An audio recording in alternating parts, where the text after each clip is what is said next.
Data protection and privacy teams are under more pressure than ever with new laws, AI oversight, data breaches, and the constant expectation to do more with fewer resources. That's why TrustArc built a modern privacy and data protection management platform powered by Arc Intelligence.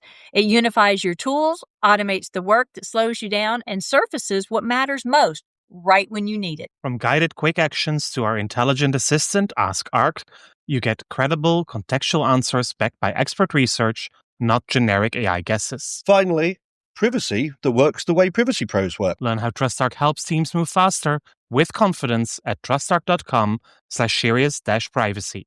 That's trustarc.com/serious-privacy.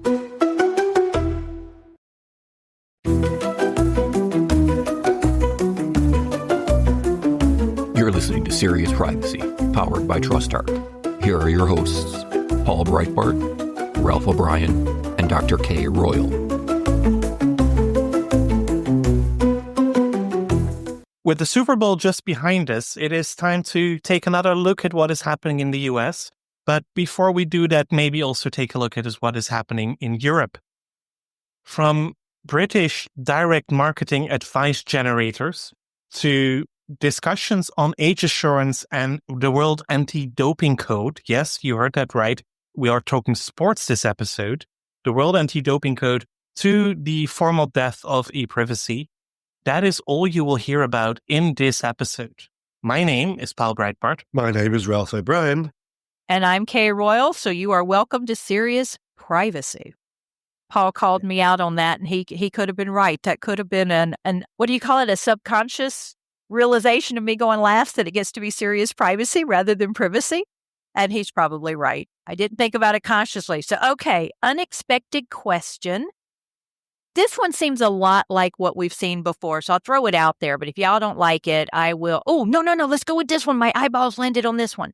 If you could bring back any fashion trend, what would it be? Oh, my God. 3-part suits.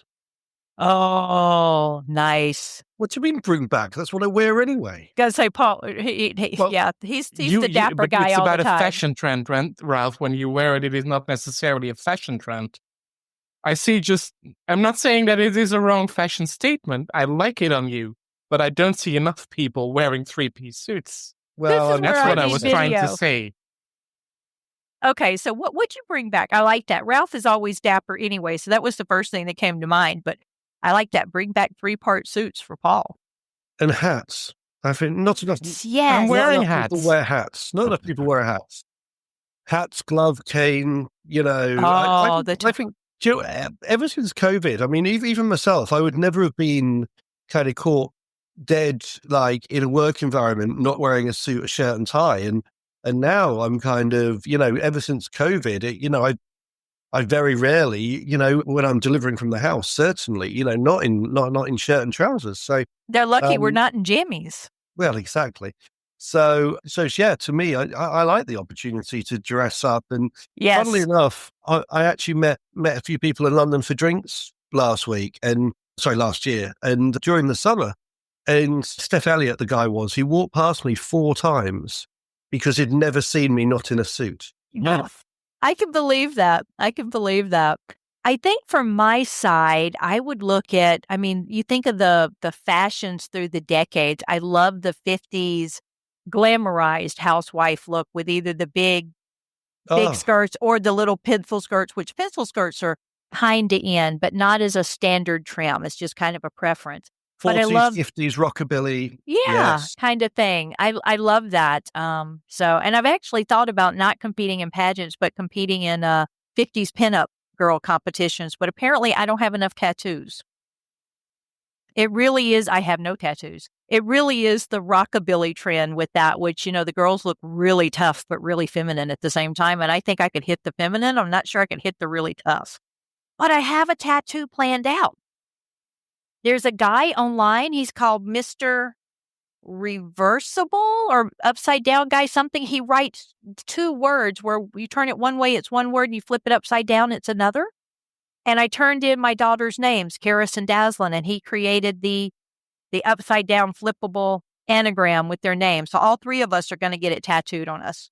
at Oh, some point beautiful. when the three of us are together. So what do we have going on hot in news today, Ralph? I know we got some things moving on your side of the pond because this side of the pond is a car wreck. Well, that's not saying that my side of the pond isn't a car wreck. It's just that we've got a lot going on. There's a Yeah. lot going on here too. There is a lot going on. I mean, from the UK side, the ICO has certainly been active, not really in enforcement because, that's my bugbear, but they've certainly got a response to the Data Use and Access Bill that continues its way through Parliament. So that's kind of interesting. They've released last week an employment practices guide, or rather updated their previous version. So that's interesting for anybody dealing with, HR information and human resources information.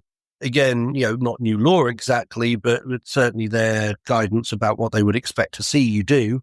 Lots of checklists in that, which is quite useful if you want to just run through the checklists as an HR provider. And, literally today, as I was coming online, I also saw that the ICO has got a direct marketing advice generator. Oh, cool. Is that kind of like a Jimmy Kimmel spin the dial kind of thing?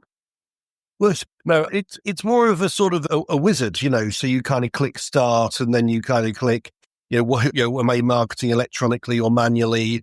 Am I marketing to a business or am I marketing to a person? Okay. And it's sort of like a decision tree that then gets to, do I need opt-in consent? Do I need opt-out consent? I remain skeptical. Surprise. Yeah. I haven't actually used it yet, but if it's anything like their privacy notice generator, I'm going to remain very skeptical. I used to love the idea of the privacy notice generators way back when. And funny enough, I've had people drafting privacy notices for the first time, and they still tend to throw in all the flowery, the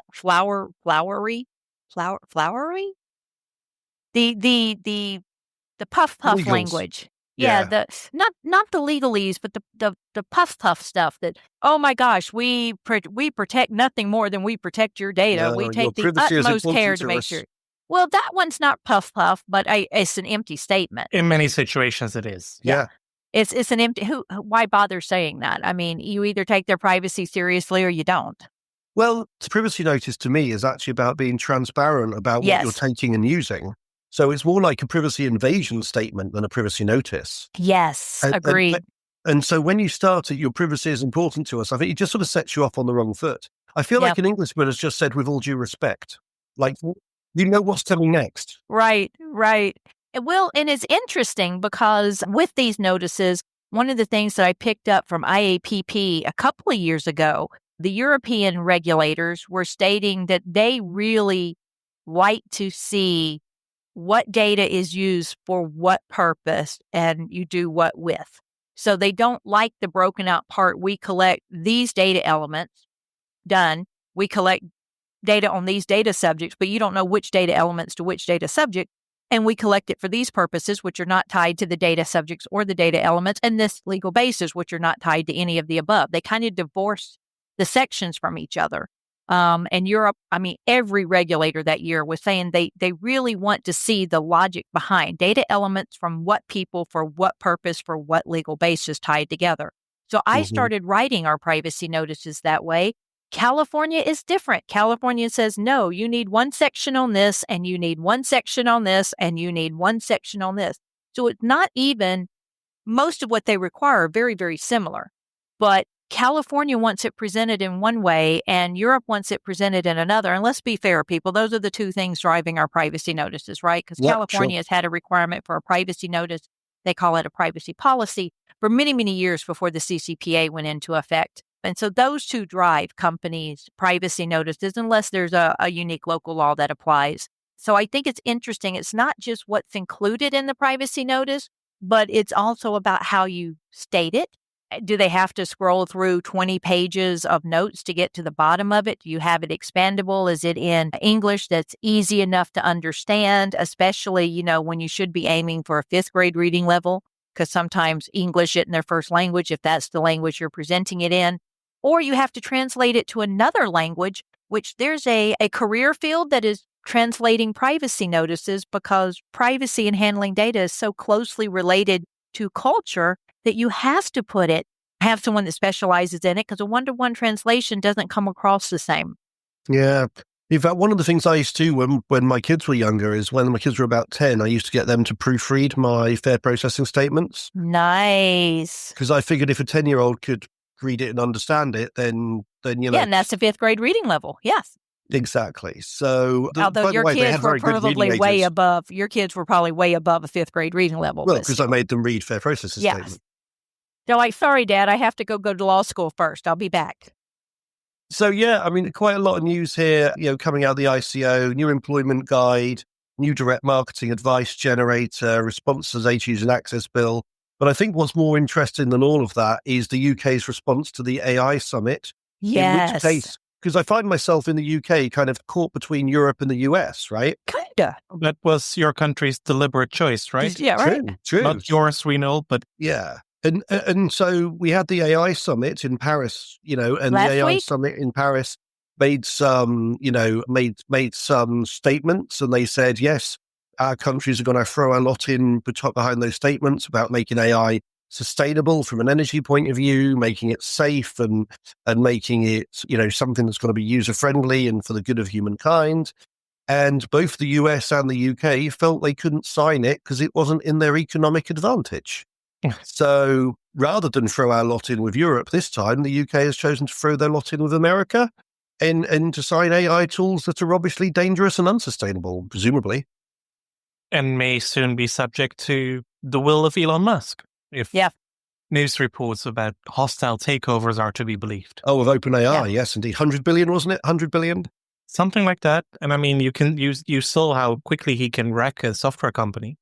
You're right. Yeah, So, I mean the exit, not the Brexit, but the exit last year was pretty fulsome, right? So yes, I agree. And then we've got some news from the EU as well. I think Paul, I mean, you're probably better placed to talk about this than I, but we have the European Commission's work plan. Yeah, I haven't been able to read the work plan from A to Z, but it is something that they publish every year at the start of the year. These are the legislative proposals that are forthcoming, and also the ones that they say, well, we will repeal these.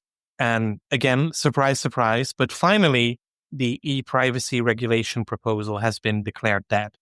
Yep. After 7 years, after I think 4 years of complete standstill and hardly any negotiations taking place, the European Commission has decided to take the proposal off the table without replacing it straight away with a new one. There is nothing in the work program that indicates that a new proposal is forthcoming still this year. That doesn't mean that they cannot do it. It is not that only if something is on the work program that it can be presented, but at least there doesn't seem to be a big intention, hey, we will come up with a novel proposal on e-privacy. We'll have to make do with legislation that does not really work together with the directive on e-privacy that is based on the old Data Protection Directive and the GDPR, and the two just don't really play nice together. They don't. They really don't. But I do love the rationale, which y'all are probably used to watching the EDPB's work plan, but the rationale for dropping is no foreseeable agreement. Now, that's on a whole bunch of things that they're dropping, but the no foreseeable agreement, I think, is pretty definitive. Yeah, I mean, if they haven't done it by now, originally it was supposed to be launched alongside the GDPR in 2016, right? That was the plan. You were going to have the GDPR and the e-privacy regulation released in tandem. And, the GDPR is what now, 7 years old? 9 years old by 2016. So, 27th of April, 2016. So, yeah, if they haven't decided on e-privacy by now, they never will do. I mean, I've got mixed opinions. I mean, my first opinion is, well, we've lived with the 2002 version up until now. You're right.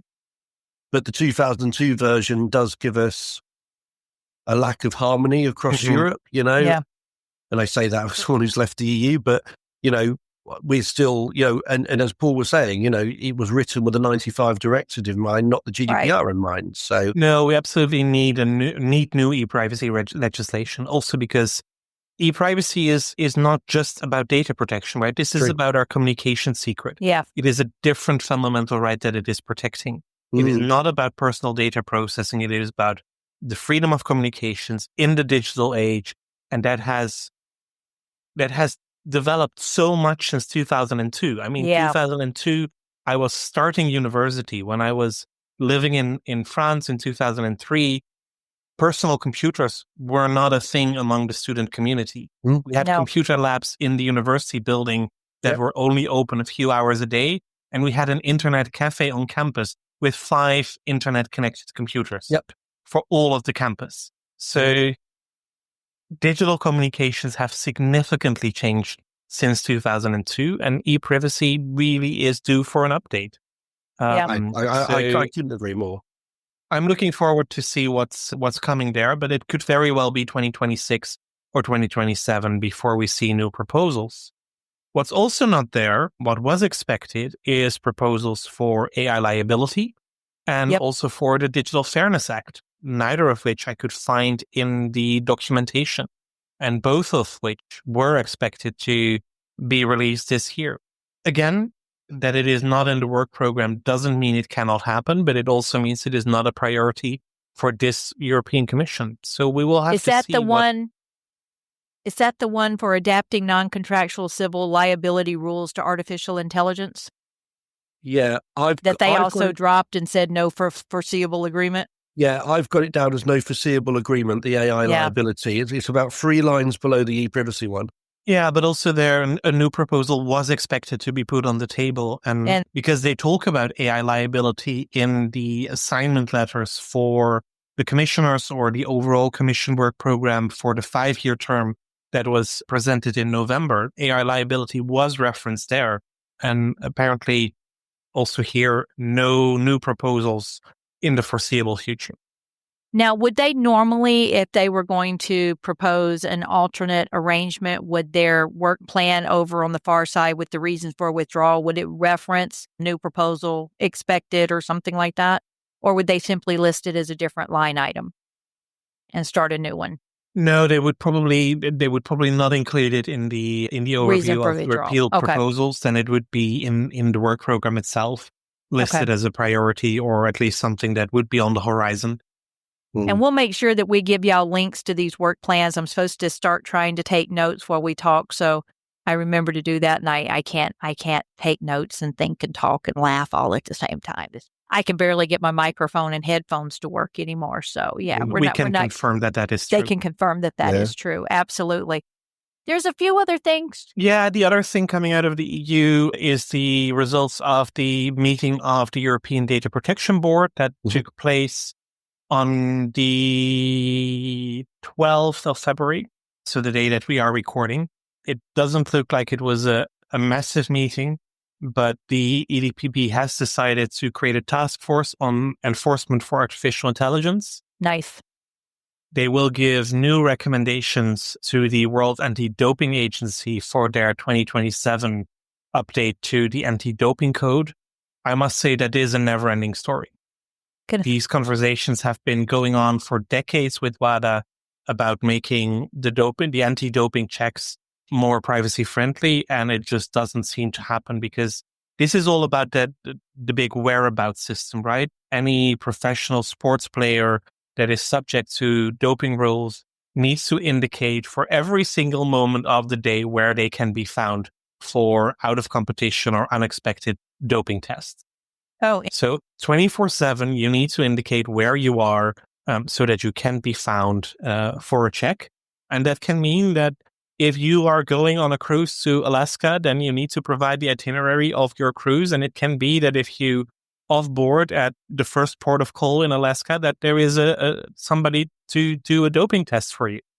It can be that you are in a training camp somewhere in the middle of nowhere and a doping inspector shows up for you to pee in a jar. Now, what if the person lies about where they are? Sorry? What if the person lies about where they are? That happens, I'm just thinking of people, doing activities they're not supposed to be doing. If they're a younger athlete, 18, 19, they may still be living at home with their parents, and maybe they've told their parents they're at university or something and they're not. Well, if they are subject to the doping rules and you do not comply, I mean, the parents do not have access, right, to the whereabouts system. It's only the doping inspectors. But that is exactly one of the bigger problems. It is very privacy intrusive. Yeah. And I don't mean that their parents would have access to it. I mean, what if the doper people showed up to test them at where they're supposed to be and they're not there. And the parents You mean find at out their where they boyfriend's or actually... girlfriend's house? Exactly. Or Yeah, whatever. I mean, that's certainly a risk, and it has happened in the past, and athletes have gotten suspended from participating in competitions for missing doping tests. That's crazy. It is. I think you are allowed to miss one, but you are not allowed to miss multiple. It's fascinating, really, isn't it? Because, we've often talked about forgetting about data protection, but the right to privacy is something that changes depending on how public you make yourself, right? So, whilst you're at home enjoying your private life to your home and family, you've got a pretty good right of data protection. But, when you go to work, it changes. When you go out on social or in public, it changes. And when you become a public persona, right? Yeah. When you become a CEO of a company or a celebrity or star, a sportsman, or sports person, it changes that balance and you become a public property almost. And therefore, or at least your fans think you're public property, or your haters, whichever way, fans or haters.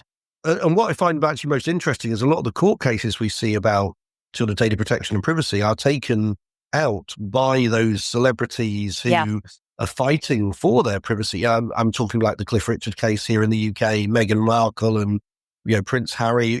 These are all the people who are fighting for their privacy because you've got the freedom of expression of the papers trying to hold them to account on the other side, and so the resources to take people to court. Let's not forget that. Yeah. And actually, in the back end of the UK Data Protection Act, doping in sport is actually one of the exemptions that we've chosen to put in from our data protection provisions. So back in our Schedules 2, 3, 4 in the back of our Data Protection Act, they enact what would be Article 23 of the GDPR, which talks about exemptions from the rights and things like that. And anti-doping in sport is up there on the list. It's one of the big ones on the list. You wouldn't think that would be one that would make the list over some of the other ones, right? Well, it's a long list. It's a long, long list. Yeah, maybe too long a list. And you're right. The celebrities are the ones that usually are able to take the invasion of privacy civil cases to court for different things for meeting that. And sometimes the invasion of privacy laws, there's a particular one that it could be true. But the fact that you're publicizing and talking about it and putting someone in a different context could make life really, really difficult for them. But in the Super Bowl, Erin Andrews was one of the sports announcements for here in the U.S. And my daughter was like, well, you know who she is, right? And my first thought was, she was on Dancing with the Stars. But no, the actual thought is she is one of the most well-known privacy lawsuits out there because someone spied on her in a hotel room. And so that was one of the ones that really went to court and that we use in our privacy law classes. So it is true. Celebrities are one of the ones that use it. And there are some pretty interesting violation of privacy cases out there. We've actually started adding the civil invasion of privacy to our privacy course because when a lot of people think about privacy, that's what the average consumer thinks of as invasion of privacy. And that's much, much different than what we handle typically as, data protection officers or lawyers or privacy lawyers or privacy. It's usually vastly different than what we're thinking. True, but at the same time, this is exactly the topic where the two come together, where it is an invasion of privacy, but also an invasion of your data protection, only because you are good at sports. Yeah. That is an inherent consequence of being good at sports that you apparently have to give up if you want to pursue that career. You have to give up all your privacy and data protection rights with regard in your relation, at least with the World Anti-Doping Agency, because they need to know your whereabouts 24/7, 365 days a year in order to do out of competition doping tests. And I've always had difficulties with that. And I think that the EDPB will also continue to tell WADA that they really need to do better in coming up with a system that is not as privacy and data protection intrusive as this one. True. I find it fascinating. There's a lot of money that goes with sport as well. So, if you're a footballer and you get on the pitch, your every movement is analyzed. You get your statistics in terms of how you ran and how fast you run and, how much you had the ball and how often you've scored. And these statistics all go into gambling and gaming to help people understand odds, and people bet a lot of money on you. And so fantasy football leagues and all these type of stuff. And, we've seen a lot of sports-derived data in terms of fitness. And, it really matters. If you're not able to play, if you're suffering from illness, if you slow down, if you wrench your cartilage, there's people's money riding on this, right? And so all the of a whole sudden, medical file is public. Yeah. But also embarrassing pictures, right? Anything that happens, I think many people will have seen the picture of the guy that the high jumping at the Olympics. I don't know the correct English word. Yes. Who got stuck with somebody parts that you don't want to get stuck with. Also, those kind of things. It is all out there in the public domain. Also, there no privacy, and then try to do a right to be forgotten request for pictures like for that. something like that. No, it's not going to happen. And on a regular person perspective that you look at, there's also the things people take pictures of people on planes. Mm-hmm. The attendants, the stewards or the stewardesses take pictures of passengers on planes. Most European airlines tell you that is no longer allowed. And there's people that take pictures of each other with their smelly feet stuck up between someone's seat or something like that. And so you have those as well as younger adults out partying. They'll take pictures of each other in the bathroom throwing up, and they'll post them to very embarrassing websites that, guess what, employers have access to. Mm-hmm. To me, it's about power and who has it and who doesn't. Because, for example, we've got police with body-worn cameras. And, that's very heavily regulated. We've actually got train ticket inspectors and car park inspectors and whoever. We've Supermarket got a separate employees law nowadays. here called the Protection of Freedoms Act 2012. And that sets up a biometric and surveillance camera commissioner separate to our ICO, who is responsible for looking at things like police body-worn cameras and facial recognition and things like that, and has released a separate code of practice. But it's funny because, we monitor and we police the police in the way they use their body cameras because they have all the power. But as soon as the police try and arrest anyone, everybody's straight out with their mobile phones. And recording them. And if the police ask them not to, that's beside the point. You're out in public. Yeah. It's really scary. So back to our current events. Back to the EDPB, because there is one more interesting document that they released. They have released a document on age assurance. They call it Statement 1/2025 on age assurance. And this document is intended to provide further clarity on age verification that is becoming mandatory under more and more laws. And to be honest, I've read it. I'm a little disappointed because it is not very practical. It talks about all the principles. So it says that people should be able to enjoy the full extent of their rights and freedoms, that there should be a risk-based assessment of proportionality. But if the law already tells you to do it, there is not a lot you can assess. Prevention of data protection risk, purpose limitation, data minimization, security, effectiveness, accountability. All the principles that are already in the GDPR are mentioned. And then there is a bit of explanation on how that should be read in context of age assurance. But it doesn't become practical.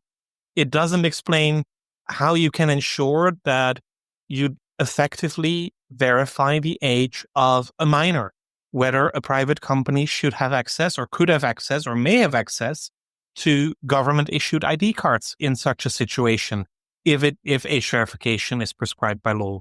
It doesn't spell out how parental consent or parental verification for an underage person would work.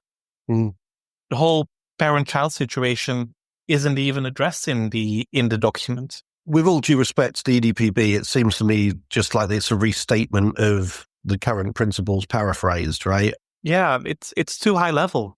I actually prefer, believe it or not, I'm actually going to compliment the ICO. I prefer the ICO's age assurance and age-appropriate design scheme that they created, because at least that addresses the fact that all children aren't the same. Between a 17-year-old and a 3-year-old, you've got vastly different needs. Mm-hmm. Yeah, right. No, I agree.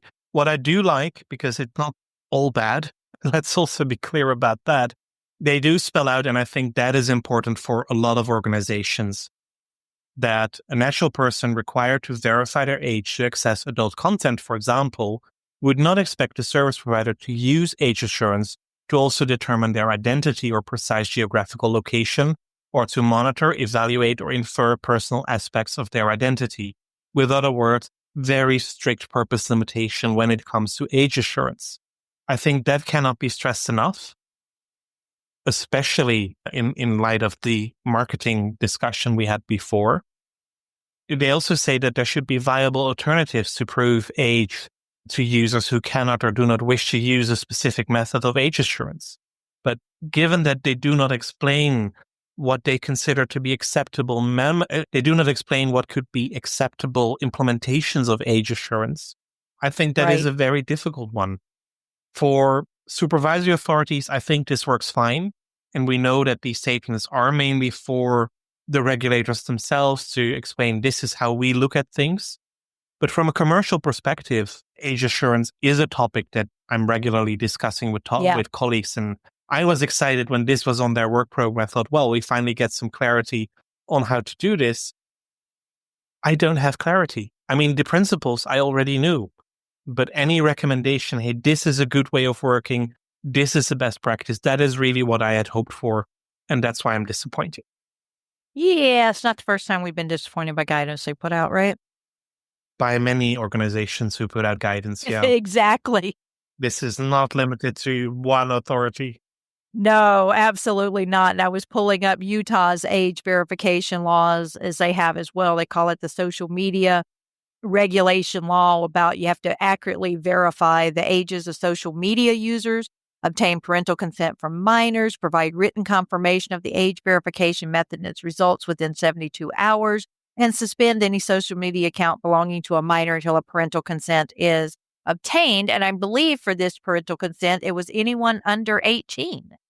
I'd have to look but and see. But how do you give the parental consent?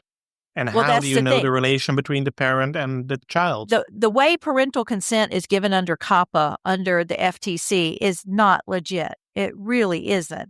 They have things like you have to provide the parent's email address and then they email the parent. Well, what kid's going to legitimately give the parent's real email address, right? Personal story. One of my kids wanted an account on a website called Games Workshop when they were about 12 because they wanted to buy some miniatures. They wanted a Christmas wish list. And they said, I said I can't because I'm 12. And rather than lying about their age, they actually said, do you mind if you give permission? They said they asked for my email address. So I waited and never got the email. And I said to my kid, I said, I never got that email. And they said, don't worry, I've sorted it. And I said, well, what do you mean you've sorted it? And they said, I realized I just wanted another email. So I gave them my school email address. They sent it to my school email and I said, yes, I approve. Yeah. COPPA has the thing that you send one immediately and then you wait up to 72 hours later to send a second one, thinking the child, if they can bypass the first one, they're not going to bypass the second one because they're not going to be looking for it 3 days later. Really? Y'all really think they're giving their parents' real email address?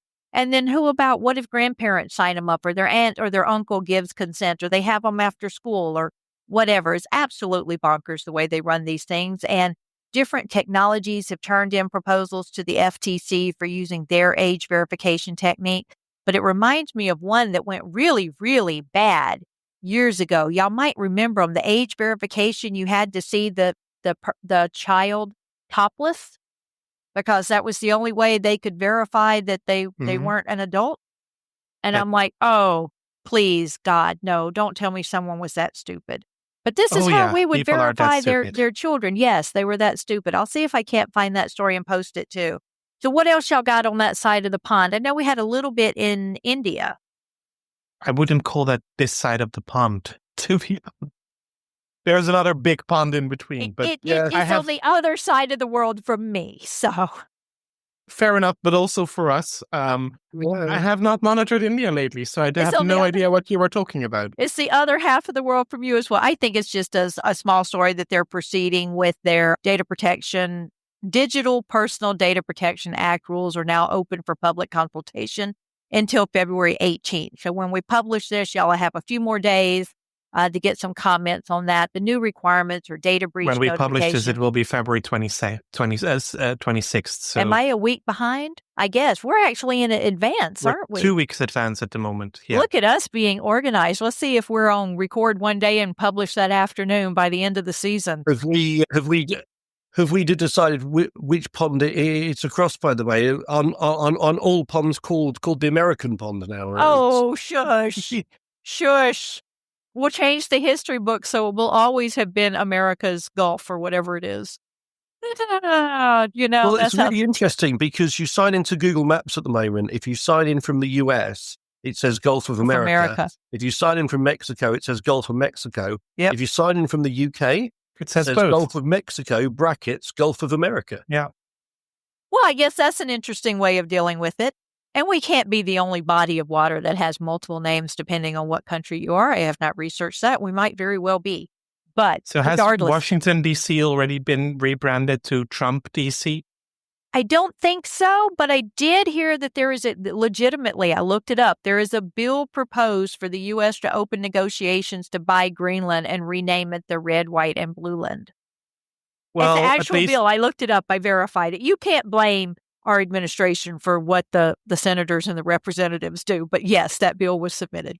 that's true. But if that is going to be a part of the discussion, then I will also want to applaud the Danes for putting forward a formal proposal to buy Yes. California, Yeah. to make California great again and actually bring social health care, bike lanes, and actually policy based on facts to California, including a chance for Californians to win a lifelong supply of Danish pastries. Oh, well, it wouldn't do it because they're the healthiest state in the U.S. And My they're home actually, state the is the Danes are willing to unhealthiest. pay $1 billion, I believe. Yeah, $1 billion, which would only amount to 26 euros for every Dane. I'm fascinated by this because we've all joked that at some point Texas or California one is going to secede from the U.S. Every state has the ability to do that typically. Sometimes it might spark a war if the rest of the states don't agree with it, which, that happened a few. But I think people expect it to happen because of all the states in the U.S. that stand out for their different policies and way of life, everything about them. Texas and California are the ones that stand out. Well, I think that Denmark is very willing to take over California. I think that, Probably that not Canada Texas. is very eager to take over the Pacific Northwest and New England, or very welcoming at least. They had an ad in the U.S. Super Bowl. Ontario had an ad in the U.S. Super Bowl talking By about how Canadian. they've always been a great neighbor. They always will be a great neighbor. They have this much export and this much import, and you get this much for this. It was really interesting to see Canada with an ad in our Super Bowl. So that was really interesting. I can't think of one for California, but Texit has got a great ring to it. Texas has a great... Oh, Texas has all the names with all the things around it. There's Texarkana and Texahoma or something. I mean, Tex-Mex for cuisine. I mean, it's crazy. Texas has a big influence on the U.S. Let's just leave it that way. So speaking of the U.S., as y'all know, the New York they proposed it sitting on the governor's desk. I just looked it up this morning. I don't see the New York Health Privacy Bill, which is HIPAA, very similar to Washington's My Health, My Data, has been passed by the House and the Senate. It's supposed to be fast-tracked. I do not see the governor's approval yet, and we're almost 2 weeks into February. Who knows? Maybe he plans to sign it on Valentine's Day. We also have some AI movement. So there is an executive order on AI was issued January 23rd, moving U.S. AI policy, according to this, towards global dominance, requiring agencies to review and adjust their AI regulations. Now, this is in direct response to all the executive orders that came out from the previous administration telling agencies to do, this, that, or the other for AI. Now, this is telling them to reconsider what they're actually doing. Bills like Oklahoma's responsible deployment of AI, Virginia's AI transparency are coming along. And apparently Italy, Germany, and Belgium are investigating compliance systems surrounding AI models because who hasn't been looking at DeepSeek lately? We also have, for cookies and trackers, we've got a guest that's going to come on the show in about a month, I think, to talk about more about cookies and online trackers. So Virginia has a proposed amendment. And Norway has a new Electronic Communications Act that was effective this year, if y'all weren't tuned into that one. And then let's see, what else do we have coming up? Oh, we have some states proposing new privacy laws. Of course, Massachusetts, Oklahoma, New York, Mississippi, and Pennsylvania have introduced comprehensive consumer privacy bills. By the way, we watch the IAPP, U.S. State Data Tracker, to keep up with what bills are being passed and what kinds of elements it has in them. We kind of have a template now, what we expect out of U.S. state privacy laws, but they could always pop up and surprise us. Well, We'll see what happens. More in future episodes. That was Serious Privacy. This wraps up our podcast for this week. Please do share the episode with your friends and colleagues because we love to get more listeners. And join the conversation on LinkedIn or on Blue Sky. You'll find us under Serious Privacy on both platforms. You'll find Kay as Heart of Privacy, Ralph as IGR O'Brien, and myself as Europol B.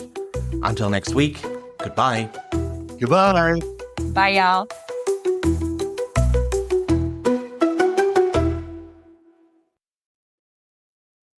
If you're a data protection or privacy professional, you already know the pressure.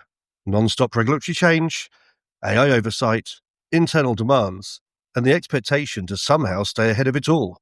And the old patchwork of tools just isn't cutting it anymore. No, that's why TrustArc created a modern privacy management platform powered by Arc Intelligence. The TrustArc platform brings your workflows, evidence, research, tasks, and applications all together in one unified and intelligent workspace so you don't waste time digging, clicking, or context switching. With Ask Arc, your privacy assistant, you can ask plain language questions about laws, jurisdictions, or even your own program data and get credible, cited answers based on NIMBY research and more than 1,000 global laws. It's explainable, transparent, and purpose-built for data protection and privacy. So if you need to add a vendor, create a cookie banner, or start an assessment, quick actions take formally complex tasks, turn them into bite-sized guided workflows to save you time. It's a platform that thinks like you, works like you, and helps you move faster with confidence, whether you're a seasoned DPO or you're just getting started. See how modern privacy gets done. Explore Arc at trustarc.com/serious-privacy. That's trustarc.com/serious-privacy.